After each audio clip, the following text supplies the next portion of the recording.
माशाअल्लाह जी साढ़े स्टोर दे विच एक कंसल्टेंसी पेजेस भी आ गया।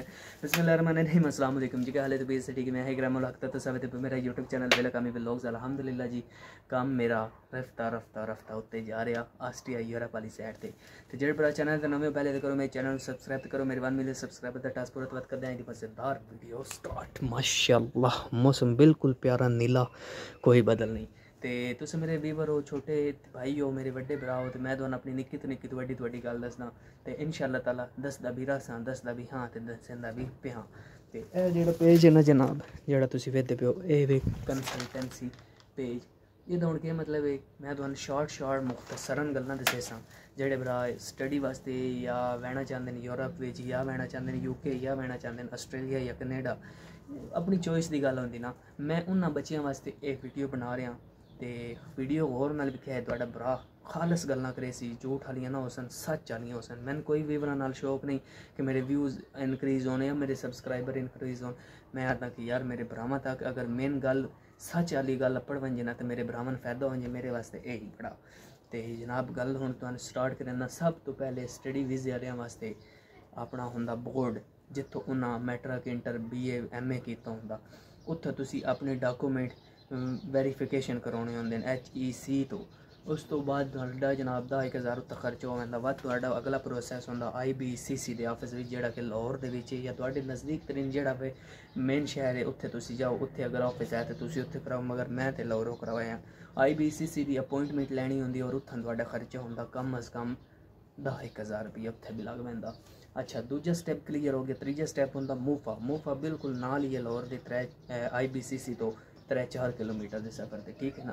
तो मैंने साह भी बड़ा चढ़ता पाया, बुखार भी है, मगर तुहानू वीडियो पूरी दसे सा तो रिक्वेस्ट ज़रूर करे ज़रूर चैनल सबसक्राइब करे, ठीक है। अच्छा IBCC क्लीयर हो गया, HEC क्लीयर हो गया, तुसी मुफ्त चले गए, मुफ्त तो भी क्लीयर हो गए हो, उत्थे भी तुहाडा 10 तो 15,000 खर्चा आ गया सी।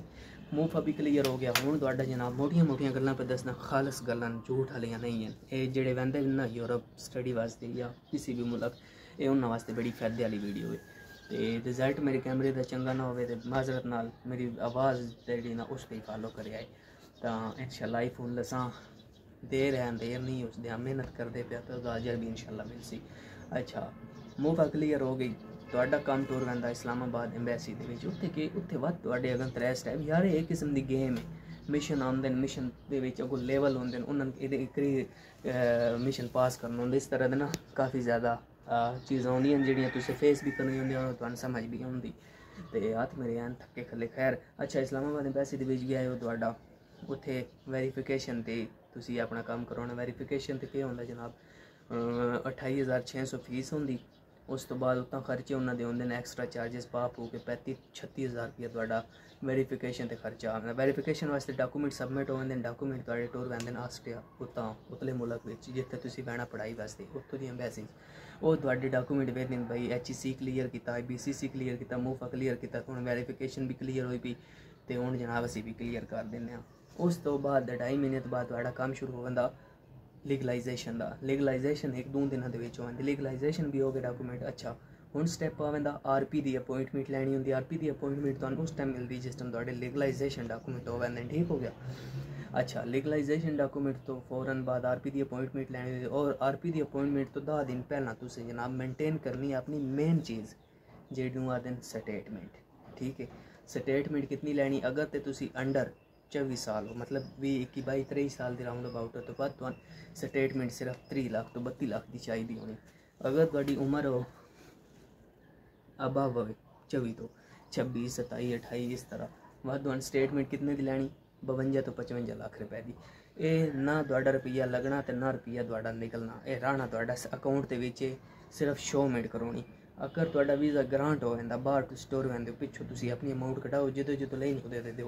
तुहाडे केस दा main target main thing main चीज़ तुहाडी स्टेटमेंट है और वो मेनटेन तुसीं करनी अपने अकाउंट के नाँ ते। अपना अकाउंट खुलाना किसी दूजे के अकाउंट के विच नहीं रखवानी। तुहाडे वास्ते ये गल्लां बड़ियां खालस कीतियां ने।